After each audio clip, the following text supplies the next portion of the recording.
Fuego Cruzado, donde tarde o temprano todos somos protagonistas.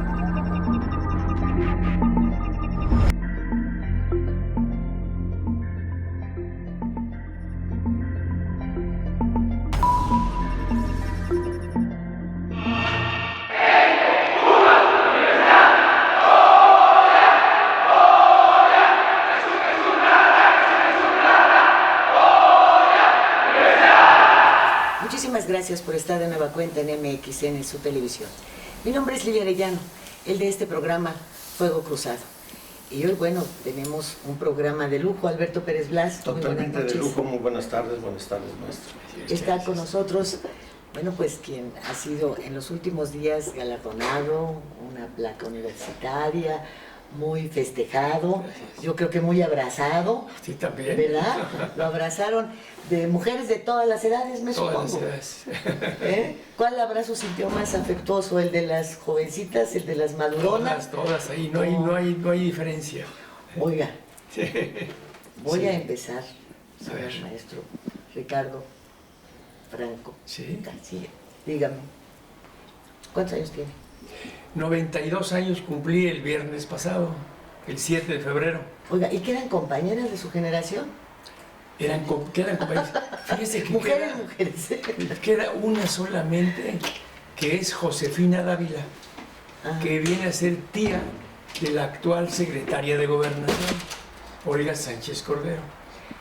ah, sí. que fue- ¿Es más grande esta su ex Es compañera más- que es doña más Olga? grande la que sí, claro. Sí, Ándale. debe tener sobre 93, 94. Y yo nada más 92. Pero es compañera mía de la generación, ¿cómo no?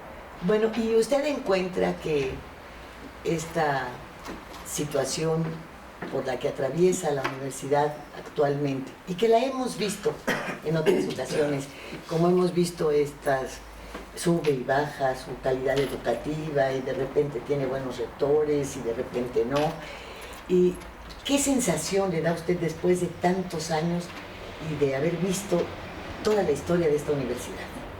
Bueno, lo que está pasando actualmente, de la semana pasada, que llegan ahí unas damas encapuchadas y a hacer pintas y gritos, etcétera, ¿no? Y hace 8 días también parece que querían apoderarse de la Facultad de Derecho y que no lo lograron, gracias a que, tengo entendido, el señor director actúa con prontitud, pero además con una gran ecuanimidad.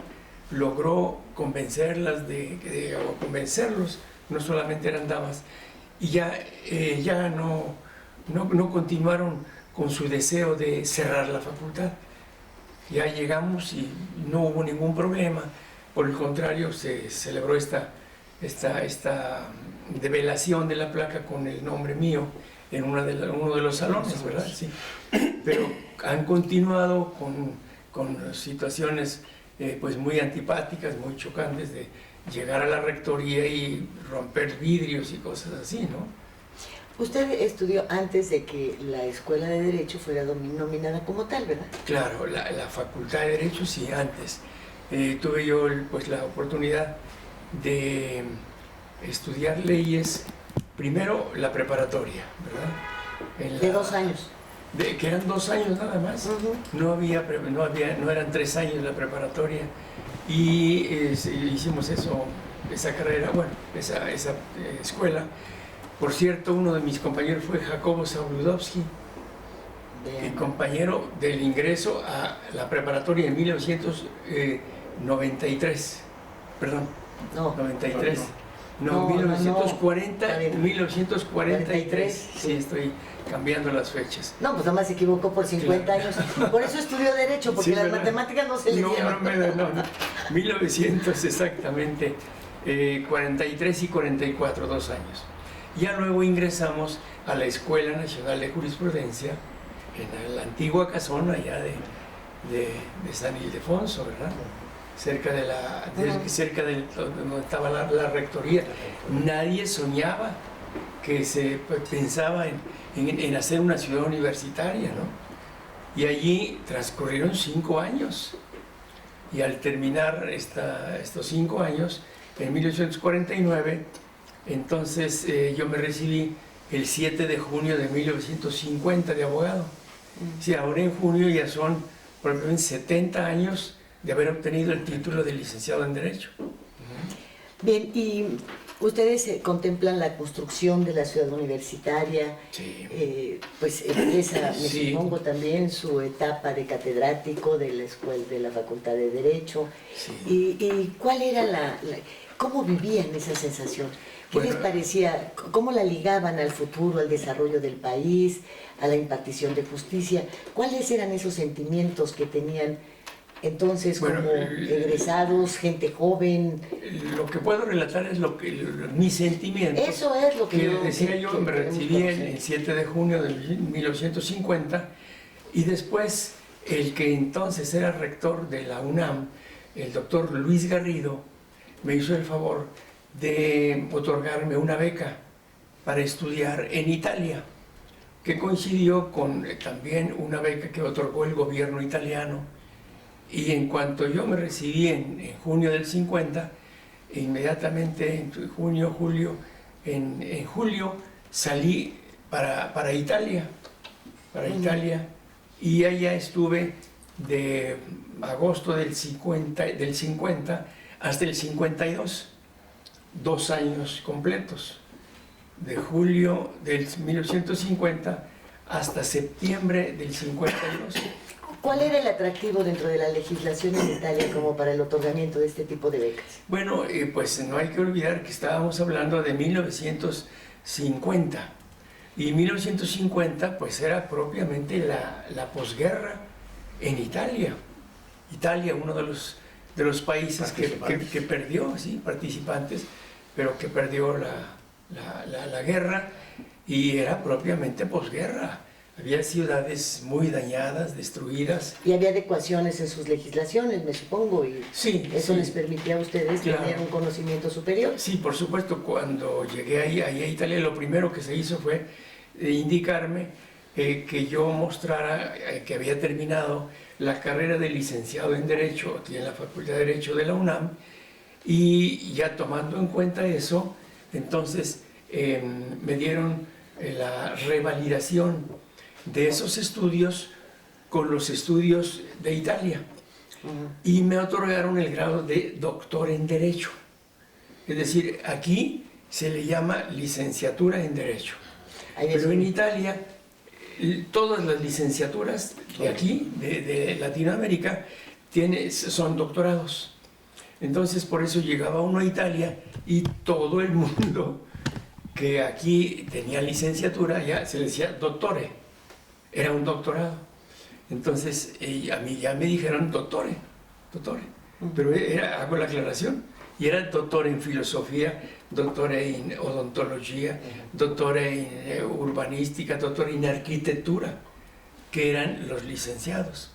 Y allá en Italia, después de obtener este grado de doctorado, entonces ya venían los cursos de especialización en todas las facultades, y en la facultad de Roma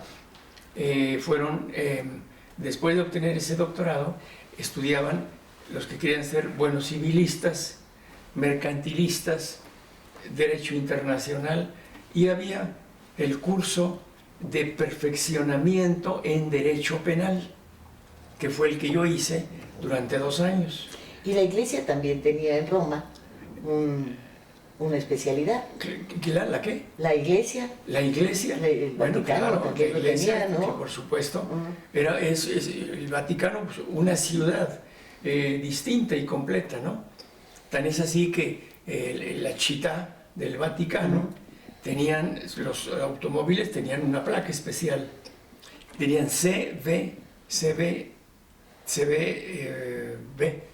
es decir, città del Vaticano, que era un automóvil placa que se pedía a los que vivían propiamente en el Vaticano. Los que circulaban en esa área. Claro. Ahora, esto los lleva en la universidad a la generación de un movimiento para lograr la autonomía. Ah, bueno, pero esto fue muy anterior. ¿Cómo Estamos se da? hablando del año ¿Cómo 29. empieza? Bueno, yo pero no me cuando acuerdo. usted llega, pero si le platica, ¿no? No me acuerdo porque En 1928 yo nací, 7 de febrero del 28. Sí, claro, pero eso Bueno, entra allá a la escuela y obviamente no habían pasado 50 años y había gente claro, que había participado, que eran sus maestros sí, y que les comentaban cómo había sido esa claro, lucha. nos platicaron de todas las actividades que se desarrollaron para que en 1929-1930 se lograra la autonomía universitaria, ¿verdad? Sí, pero ya cuando yo ingresé a la jurisprudencia, ya estaba plenamente reconocida y ya era una universidad pues bastante completa, en el famoso barrio universitario, ¿no? Que para mí pues fue muy grato. Vivía yo cerca, yo soy de la colonia Guerrero, de la famosa colonia Guerrero, y pues yo digo con orgullo, ¿verdad? Mis padres pues no tenían capacidad económica, y yo nací en una vecindad, un local de una vecindad de la colonia Guerrero, que en esa calle se llamaba de Nonoalco, la avenida Nonoalco, calle de Nonoalco. Ahora creo que se llama Flores Magón. Quién sabe si después le llaman. Ahí hay una cantina oaxaqueña muy buena, sí. La Flores Magón, exactamente. Y entonces, naturalmente, mi padre, ya después de allí, de esa calle, nos fuimos a vivir a una casa en la calle de los Héroes, donde tenía un negocio también, ¿verdad? En la colonia calle de los Héroes y calle de la Luna. Enfrente quedaba un mercado, el mercado Martínez de la Torre. Así como, pero esto ya estaba un poquito más hacia Hortelanos y esta otra zona, ¿no? No, Hortelanos no. Era una cosa distinta, ¿no? Esa es la Morelos. Sí, esa es otra, sí. No, era calle de la Luna, calle del Sol, quedaba cerca el famoso salón de baile de Los Ángeles. Quedaba la quinta delegación de policía en la calle de Zarco. Y nosotros, los hijos de la familia, estudiamos los varones en una escuela de nombre que todavía sigue llamándose Escuela Belisario Domínguez. Y las muchachas, las niñas, que fueron 3, estudiaron en la Escuela Ignacio Manuel Altamirano. La de nosotros, la de hombres, tenía a un lado pues el famoso Panteón de San Fernando, donde estaban los restos de don Benito Juárez, y estaba también la calle de Esmeralda, donde estaba la escuela de arte de la Esmeralda justamente. Pero en otros tiempos muy bonitos, ¿no? Nosotros de la casa nos íbamos caminando por la calle de los Héroes, que estaba empedrada nada más, no había pavimentos. Llegábamos ahí y regresábamos, una seguridad absoluta, no había problemas como han surgido después, ¿no? Creo que lo importante de ir recorriendo todas las etapas de la vida es permitirnos ver los avances, los logros, las cosas que son a satisfacción, pero también todas las cosas que hemos venido perdiendo. Sí, sí. Yo recuerdo, en esa época, desde la casa, se veían pues un buen número de días del año los volcanes, el Iztaccíhuatl, el Popocatépetl, casi los tocábamos con la mano. No, claro, eran días muy transparentes. Y esa pues, seguridad. La seguridad más que nada, sí. El comportamiento de los jóvenes también era totalmente distinto. Sí.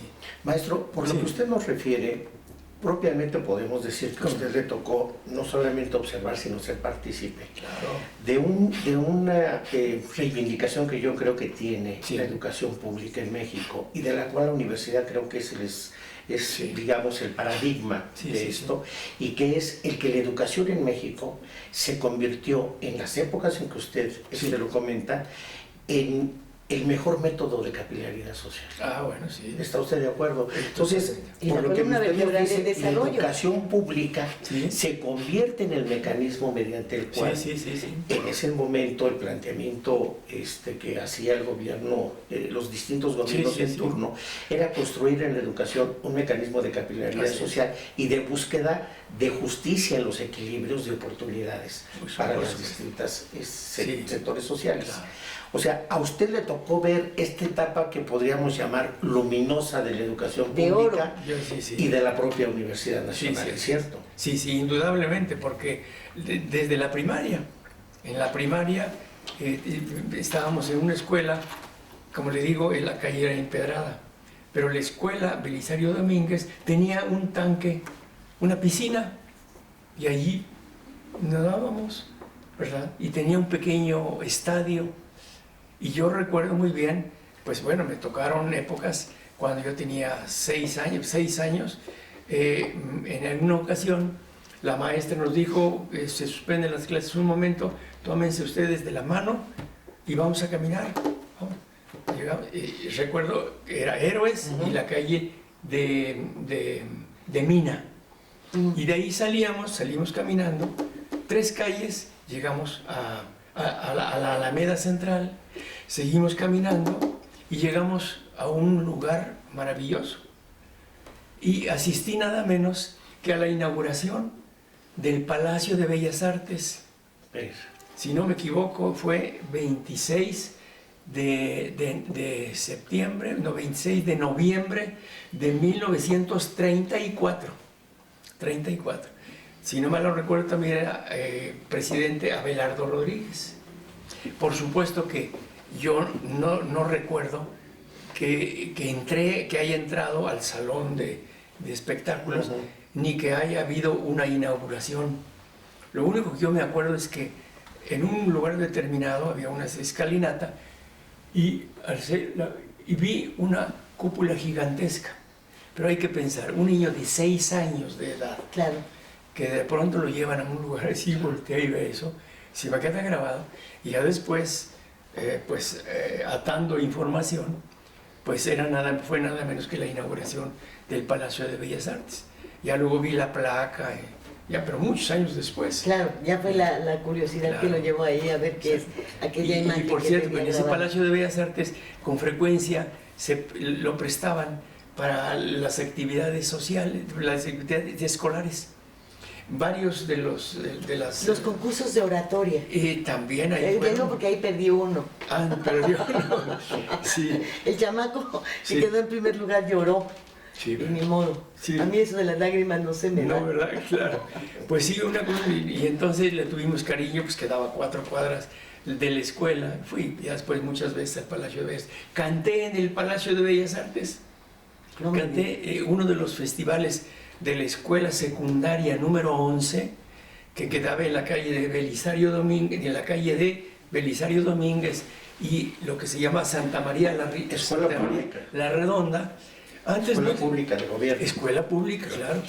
Yo solamente estudié en escuelas públicas. No tuve, pues, no digo si el honor o no, pero jamás supe lo que era pagar una colegiatura. Y todo eso se lo debo naturalmente a los gobiernos de esas épocas, ¿verdad? Y decía entonces que estuve en el Palacio de Bellas Artes, en la escuela secundaria número 11, y allí teníamos clases de canto. Sí, es que en la escuela primaria y secundaria se daba canto, deportes, solfeo, todas esas solfeo, cosas. ajá. Y- Oiga, caligrafía, pues no teníamos la letra esta tan fea. Teníamos calle, de encuadernación, Talleres. carpintería, taller, yo sé Aquellos que encuadernar. querían tener algún oficio porque sus padres ya no podían una carrera, entonces de alguna manera las mujeres teníamos corte y confección, cocina, cosas por el Y quedaba la escuela corregidora de Querétaro. Y allí estudié sastrería 2 años. Eran otras épocas. Y aprendí a coser, a cortar trajes, a coser en máquina también. A ver, ¿cómo se llama esto? Hombro.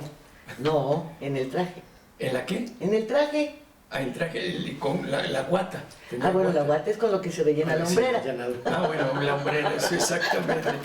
Bueno, decía entonces que justamente uno de los festivales de premios de los que habían destacado en primero o segundo de la secundaria, había canto.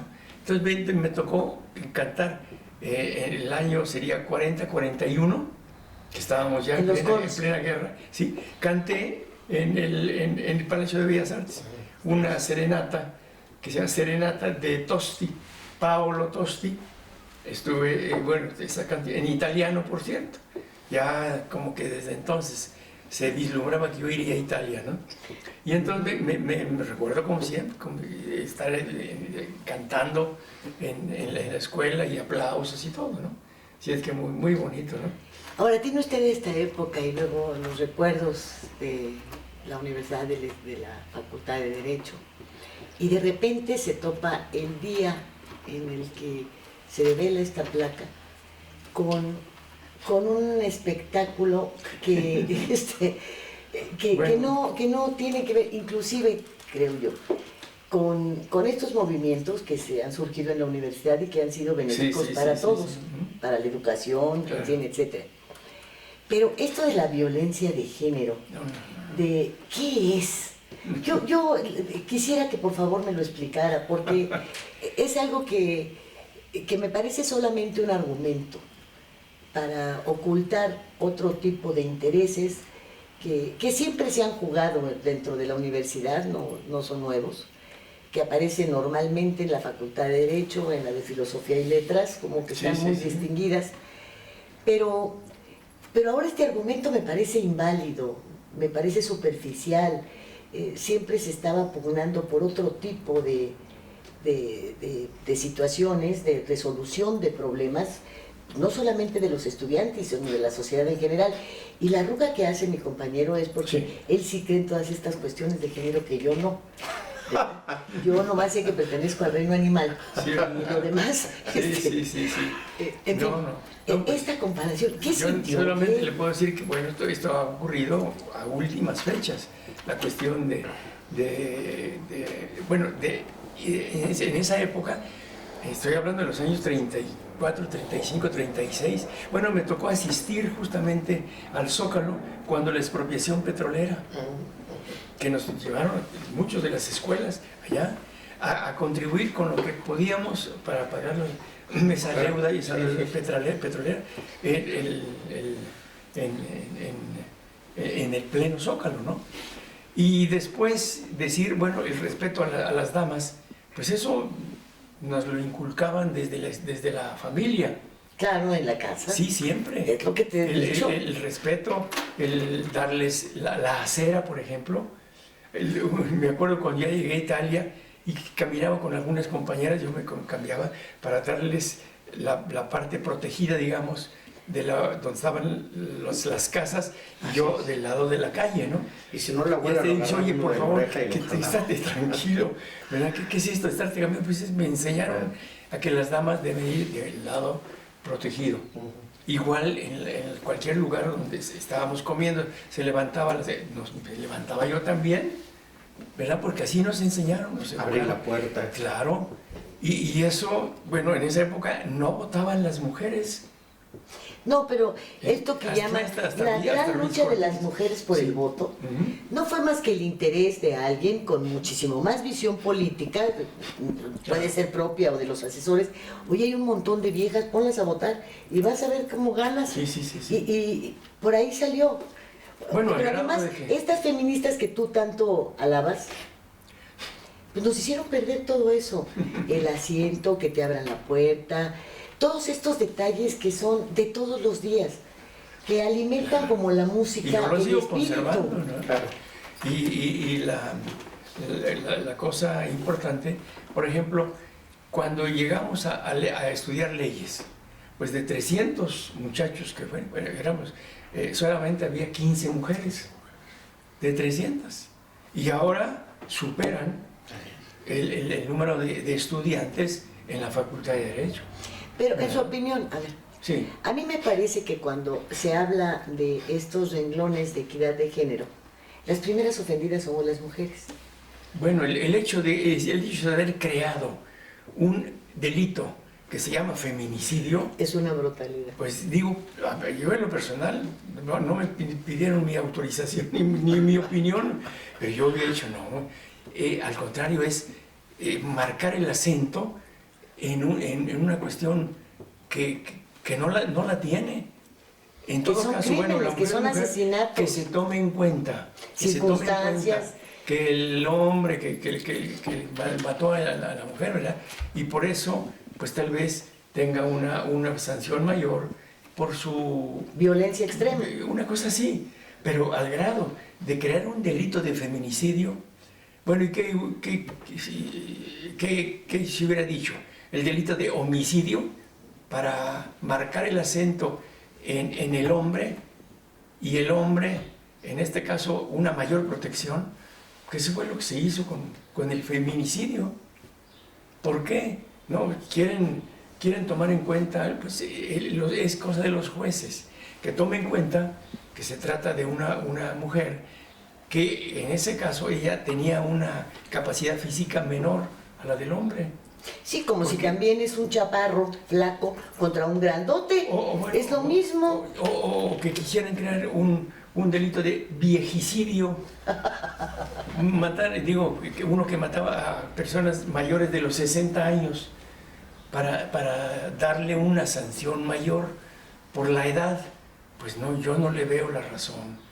¿Por qué? Porque tenemos un artículo que dice, cuando el juez que procede a una persona por homicidio deberá tomar en cuenta todo un abanico, toda una serie de factores: la edad, la ilustración, la capacidad física, muchos factores, para decir, en vez de 15 o 20 años le impongo 30 o 40 o 60, pero que no tiene nada que ver el que haya sido una mujer a la cual se privó de la vida. No en ese sentido totalmente, ¿eh? No. ¿Ya ves cómo tengo razón? ¿Ya ves? Porque Yo yo diría siempre que es peleo por un esto. tema que tendría muchos aristas. Porque lo mismo podrían decir de un homicidio de hombre. Homicidio tendría que ser. Pues sí, tendría que ser un homicidio, ¿no? Sí, yo creo que es un tema que está dentro de la polémica actual. Pero es que estas Pero- luchas ahora que las escudan con género. No, pero es que ese punto es el que yo quisiera tomar, Sí, a ver. maestro, porque, o sea, hemos visto cómo Sí. su formación profesional Sí. y su especialización profesional nos ratifica que efectivamente la educación superior es un mecanismo de permeabilidad social, pero en su actividad como docente, a usted seguramente le pudo constatar de primera mano esta transformación que fue teniendo la Universidad Sí, Nacional sí. a lo largo de las décadas y que se caracteriza también, aparte de este desarrollo académico, Sí. se caracteriza también por la importancia que políticamente la UNAM empieza a tener en determinadas coyunturas. De términos generales es un fenómeno Claro. particularmente importante, pero en determinadas coyunturas la universidad ha sido un elemento de agitación social, porque al final, coincidirá usted conmigo, en la universidad coincidimos todas las clases sociales Sí, de sí, este sí, país, sí, sí, sí. las ideologías de este país y las vocaciones y aspiraciones de este país. Sí, Entonces, en este recipendario, ¿no?, se encuentra un crisol de la nación. Sí, sí. Y en ese sentido, maestro, y tomando el punto que dice Lilia, de estos argumentos para embosar un movimiento, ha sido una constante en los movimientos sociales. Sí, Recordará sí, sí. usted, cada uno de los movimientos sociales que se han gestado dentro de la Sí. universidad han sido reflejo de movimientos sociales externos. Sí. ¿Coincidiría usted con eso? Con lo del 68, eso vino de Europa, ¿no? Por ejemplo, ¿no? Claro.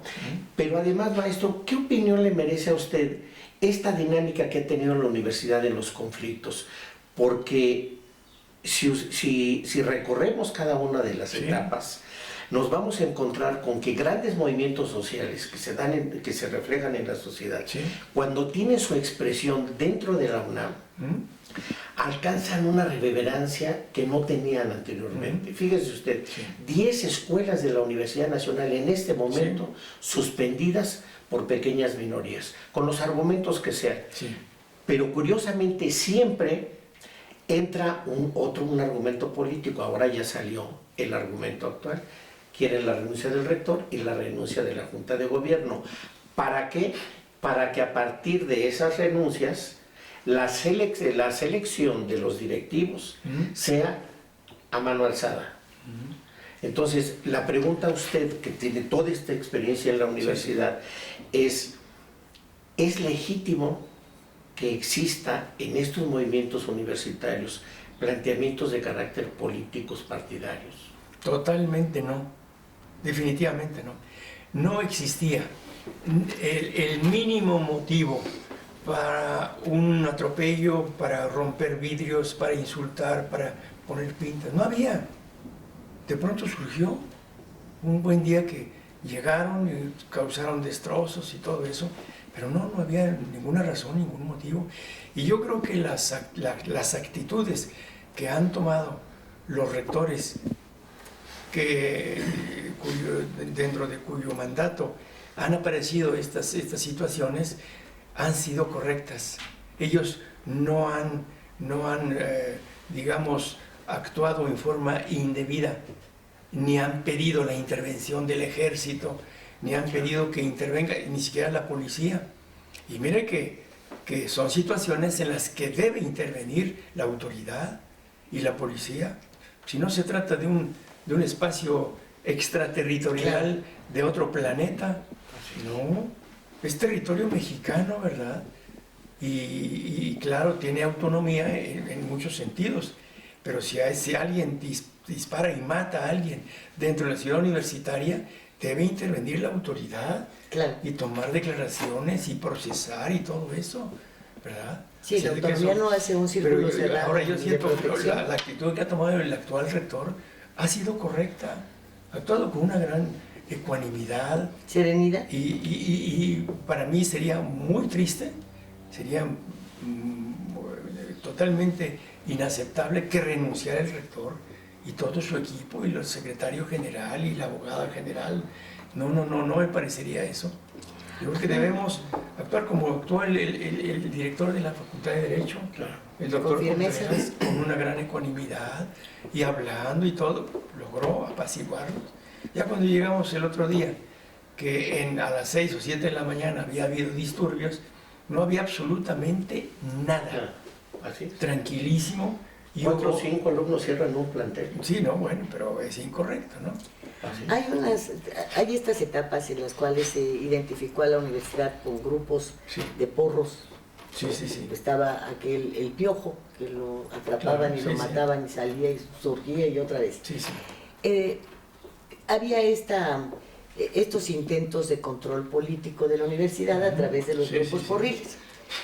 Y en este movimiento último, cuando uno se da cuenta de que, a diferencia de estas etapas que usted vivió, post-universitarias, una vez egresado, en donde este título que usted portaba bajo el brazo le permitía un ascenso social, le permitía un empleo, le permitía un mejor salario, le daba oportunidad de las becas, de un futuro como lo ha tenido.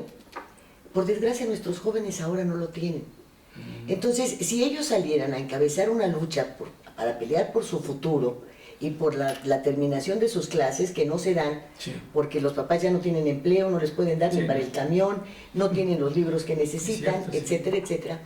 Yo creo que esas serían luchas que además la sociedad tendría que aprobar, porque no puede ser que termine usted 3 años de preparatoria, 3 ya lleva en la universidad, y el título no le garantice nada.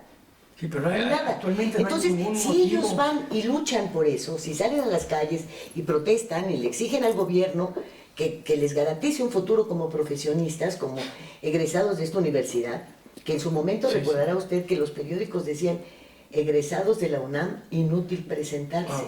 ¿Se acuerda usted que hubo una época de eso? Algunas veces, sí. Y del Politécnico también. Entonces, si ellos salieran, yo creo que todos tendríamos que apoyarlo.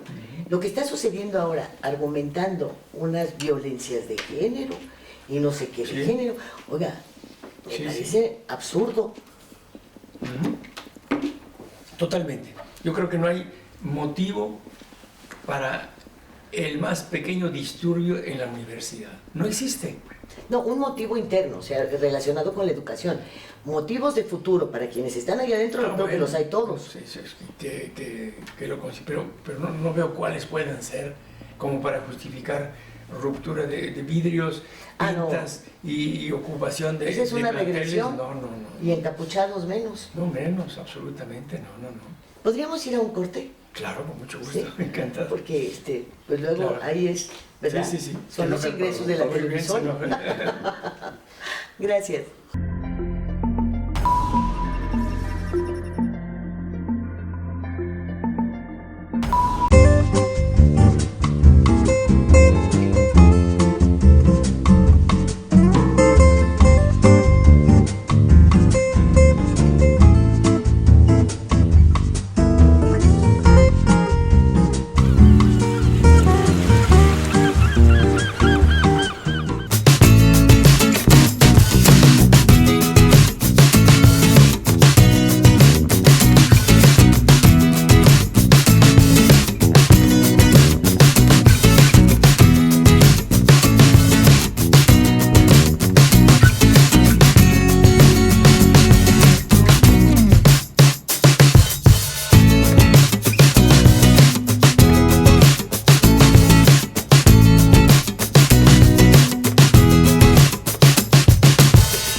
Un gobierno atento, moderno, transparente, honesto y eficiente será posible con el Plan Municipal de Desarrollo 2016-2018.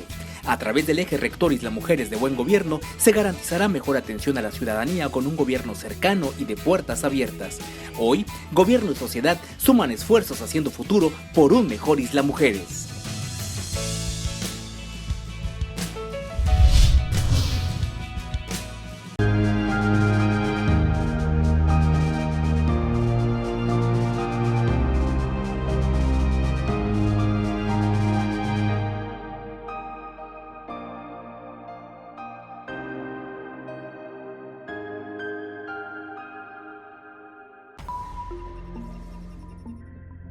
La biblioteca. Esta es la biblioteca más importante de Latinoamérica de derecho penal, biblioteca privada, se entiende, ¿verdad?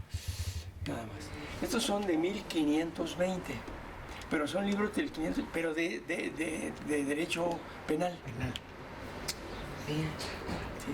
Entonces todos estos son más de 100.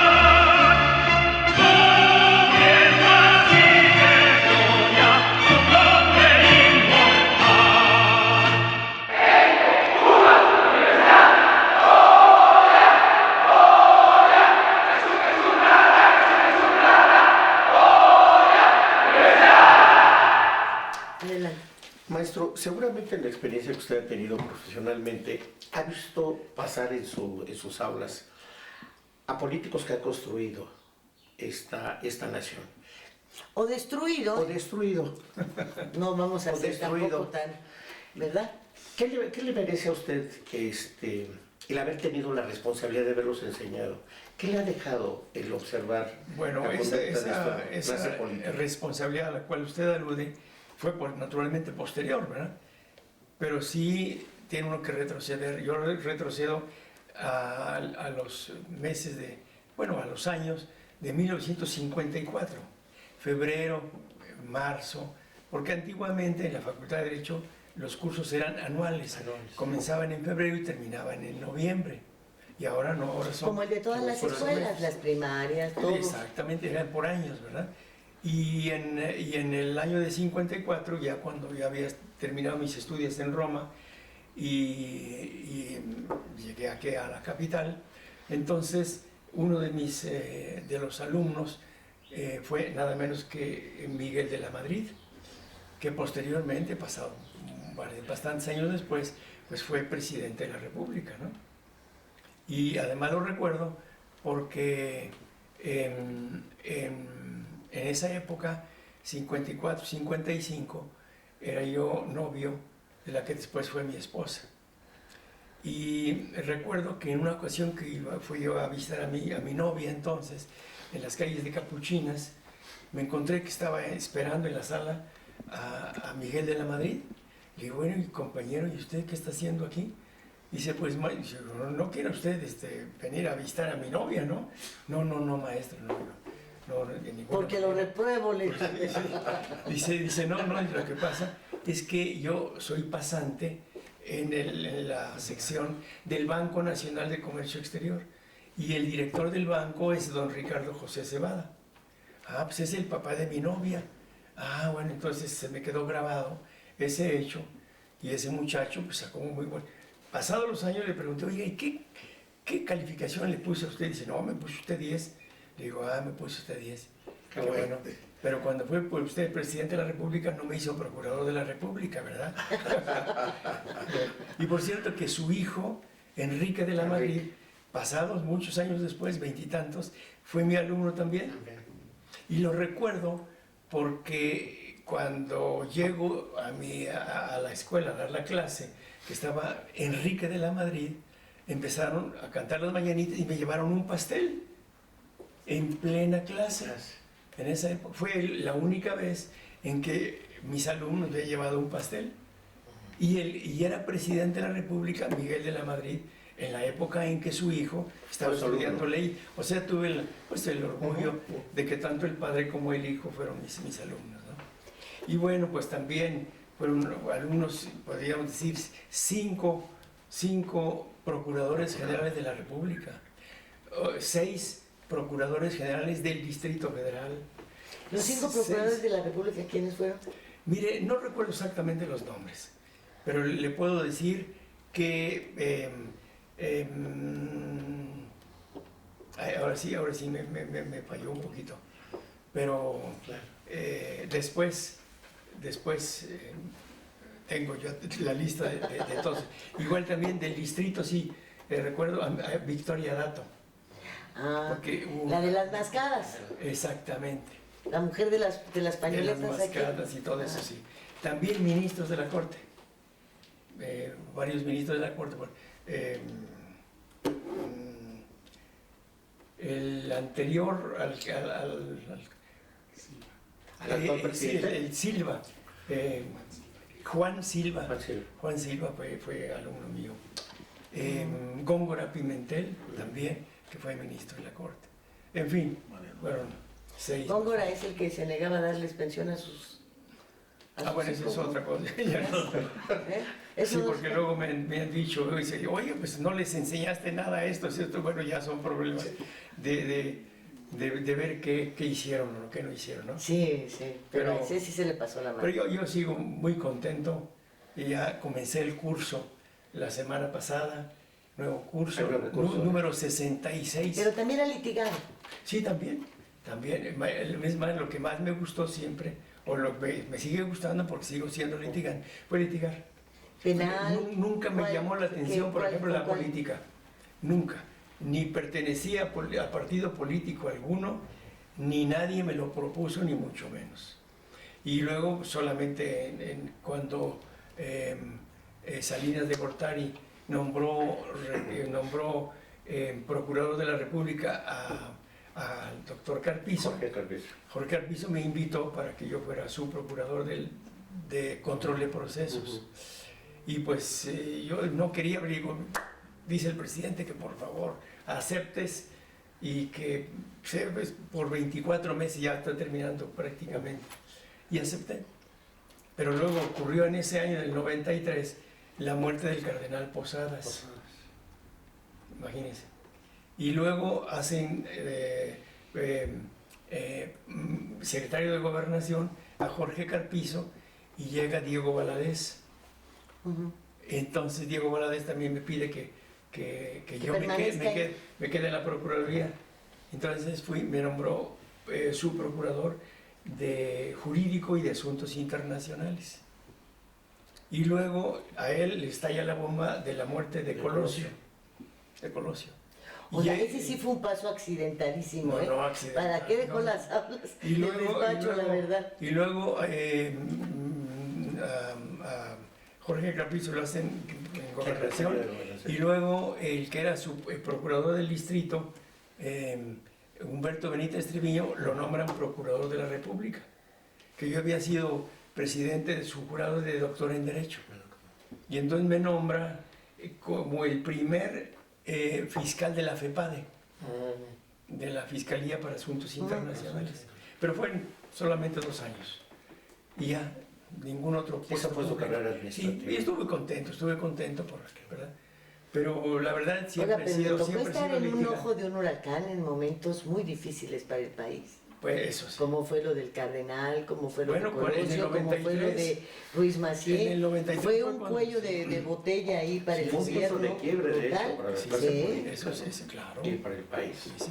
Bueno, se detuvo al Chapo Guzmán en el 93, que andaba huyendo, y cuando yo era su procurador de control de procesos, lo logramos detener. Que no lo sepa ahora él, ¿verdad? Aunque está guardado. No se preocupe, ya, ya estará. Ya entró y salió, ya hizo lo que quiso. Sí. Pero, bueno, usted dice, no estuve en ningún partido político, no se me dio la... Pero el haber tenido la experiencia de estar en momentos tan álgidos, sí, porque fueron momentos de un gran quiebre, inclusive de tipo gubernamental, para hacer cambios radicales. Claro. Todo eso debe tenerlo muy fue presente, una cosa ¿no? de experiencia muy interesante, la verdad. Y yo agradezco a los que me propusieron para ocupar esos cargos. Lo agradezco mucho. Como litigante, ¿cuál ha sido el caso o más atractivo, o más difícil, o bueno, más pues el más interesante, sobre todo por su repercusión internacional, fue en el 68, justamente fue el caso de la muerte del conde Acquarone, que pues, apareció como la que lo había matado su suegra, la señora Sofía Bassi. Sofía Bassi. Que por cierto, yo nunca quedé convencido de que hubiera sido ella. Yo creo, hasta este momento, creo que quien le mató al conde fue la esposa, de nombre Claire Dierix. Y porque, y la señora, la madre de Claire, pues se echó la culpa y dijo, aquí debo actuar. Pero pues, sí, entonces yo luché representando a la familia del conde Acquarone y logré evitar pues que se dejara en libertad a esta señora, y pasó un buen tiempo en la cárcel, cerca de 10 años. Pero eso lo vimos también en el crimen del señor Guindy, ¿se acuerda? Y eso fue un caso muy sonado, Sí, claro. el siglo pasado, e internacionalmente hablando. Claro. También. Todos los periódicos europeos pues relataban el caso de la muerte del conde Acquarone por 5 tiros. 5 tiros. 5 tiros que ninguno falló, todos dieron en el cuerpo. Y la señora sostenía que se le había ido la pistola de ráfaga, cuando quedó comprobado que no disparaba esa pistola de ráfaga. Fue un caso muy interesante.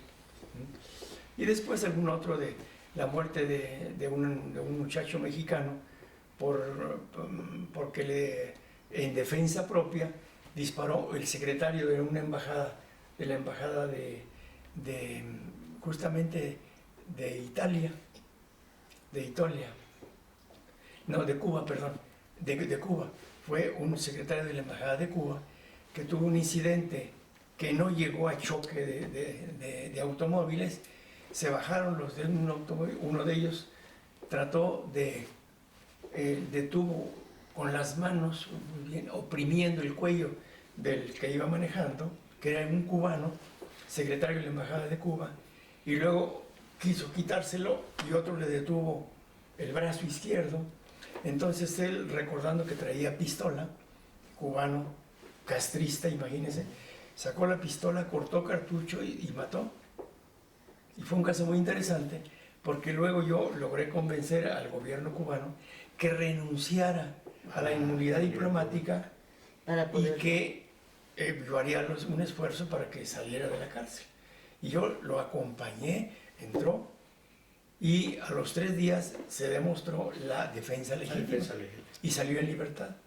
Con la cosa interesante de que la jueza que resolvía ese caso había sido mi alumna, Victoria Dato, precisamente, que entonces era jueza penal, después llegó a ser ministra de la Corte. Y luego el procurador que me pidió a mí que yo pues le explicara cómo es que había cortado cartucho si no tenía con una sola mano, pues era nada menos que Sergio García Ramírez, muy buen amigo mío también. Y luego el perito al que yo pedí, que solicité que interviniera, fuera nada menos que Alfonso Quirós Cuarón, también famosísimo, muy querido amigo mío. Son 2 casos también de carácter internacional. Sí, y en lo que confluyen quienes después tuvieron una gran participación dentro del gobierno. Victoria Dato, recordará usted que fue de las primeras que autorizó un arma en la casa para defensa propia.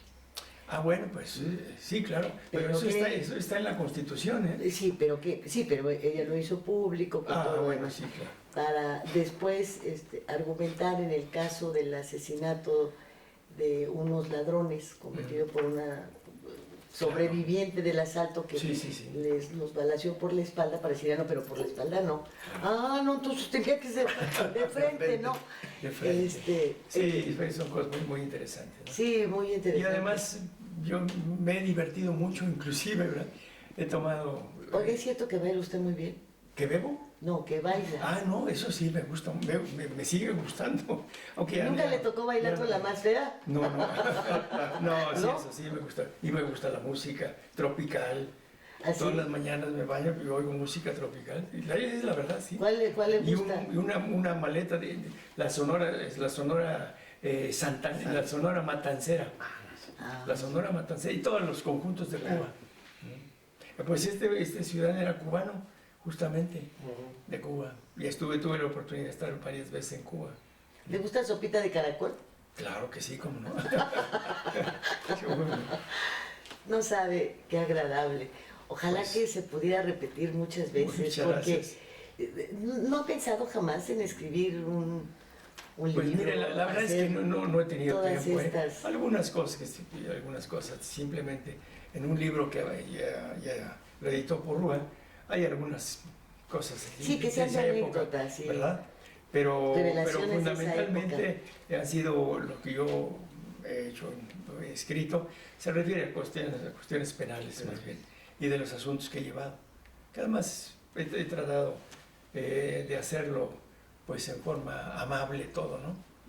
Los juicios y todo, ¿no? Nada más le haría un Sí. último comentario, Bueno. porque en muchas ocasiones me reprochan cuando digo que el pasado fue mejor y que la tecnología en nuestro país ni siquiera estábamos preparados para una recepción como la que se tiene. Hemos hecho muy mal uso de ella y algunas personas consideran que todo esto es retrógrado. ¿Usted también piensa que No, es mire, hacia atrás? no. ¿O que- ¿Qué puedo decir? Para mí, mi escuela, bueno, la primaria, de verdad, extraordinaria. La escuela secundaria, la escuela preparatoria y la escuela de jurisprudencia, bueno, pues significaron, creo yo que aproveché y que fueron magníficas escuelas todas. Y tuve magníficos compañeros y estuve contento con eso. Y estuve contento con los regímenes de gobierno que me tocaron a mí en la juventud, que entonces no estaba el PRI, estaba el PNR y el PRM, ¿verdad? Yo oía eso, nunca me interesó la política, ¿verdad? Y después, bueno, ya en la escuela, ya como catedrático, pues sí, me esmeré yo por ser un buen profesor, por preparar muy bien mis clases, por ser sencillo en la exposición, por darles pues el último grito de las teorías que conocía yo de Italia o de Alemania o de España, ¿verdad? Así de que en ese sentido yo no puedo decir que todo el tiempo pasado fue, no, ese tiempo fue muy, muy bello para mí, y lo atesoro. Pero bueno, ahora sí, tan es así que, por ejemplo, el nuevo sistema de juicios orales, yo me opuse terminantemente 4 años. Desde el 2004 al 2008, dicté conferencias, escribí artículos en contra de ese sistema. Pero perdí la batalla en 2008, en que se reformó la Constitución y se introdujo ese sistema. Yo creo que Claro. ningún sistema es malo, pero no se toman el tiempo para hacer las anotaciones. No, dijeron, vamos a Entra de tomar- bote pronto, ¿no? Dijeron, Entonces, bueno, no, pero ser dijeron, juez y parte en y- 2008 se dijo, vamos a tomarnos 8 años y a dejar hasta el 2016 para que La puesta en marcha. nos enteremos, nos empapemos de cómo es este sistema y lo pongamos en práctica. Y yo me puse a pensar, en 2008, viviré 8 años más. Pues sí, llegué al 2016 y se reformó, te digo, ya entró en vigor un nuevo Código de Procedimientos Penales, que con toda sinceridad no estoy de acuerdo con él, pero cuando menos estoy de acuerdo en que es un código que rige para toda la República. Y además yo digo, ya con los años, a lo mejor yo no tengo razón. A lo mejor es un buen sistema, porque me dicen, no, debes atacar, no, yo ya, el combate y la guerra ya y perdí. Pero yo creo que a lo mejor es bueno para evitar todos los cerros de papeles y los expedientes, pero a lo mejor, sin embargo, que no me pongan a mí a estudiar con el nuevo sistema, hablando de vinculación a proceso, y que ahora ya no se llama cuerpo del delito, ¿verdad?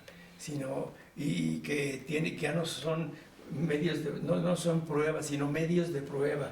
Sí, todo un lenguaje que ya estoy grandecito para ponerme a estudiar. Pero yo les deseo lo mejor a los que sí están aplicando ese sistema, y yo realmente le deseo de corazón que sea benéfico para México, que haga justicia, ¿verdad? Y creo que posiblemente se pueda lograr. Sin embargo, Bueno, pues yo creo que sí podemos lograr que en algún momento se puedan levantar averiguaciones previas sin faltas de ortografía, ¿verdad? Sí, ¿verdad? Cuando sepa lo que significa la A con H, la A sin Sí, H, sí, sí. y esto evite que, ¿verdad?, que se afecte el debido proceso.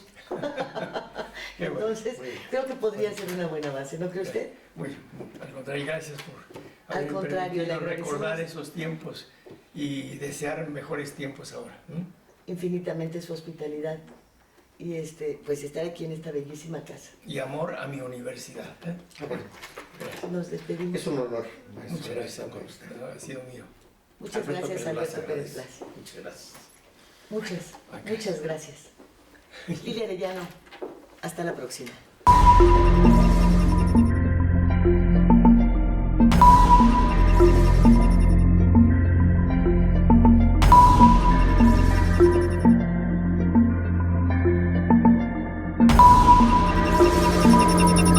Fuego Cruzado, donde tarde o temprano todos somos protagonistas.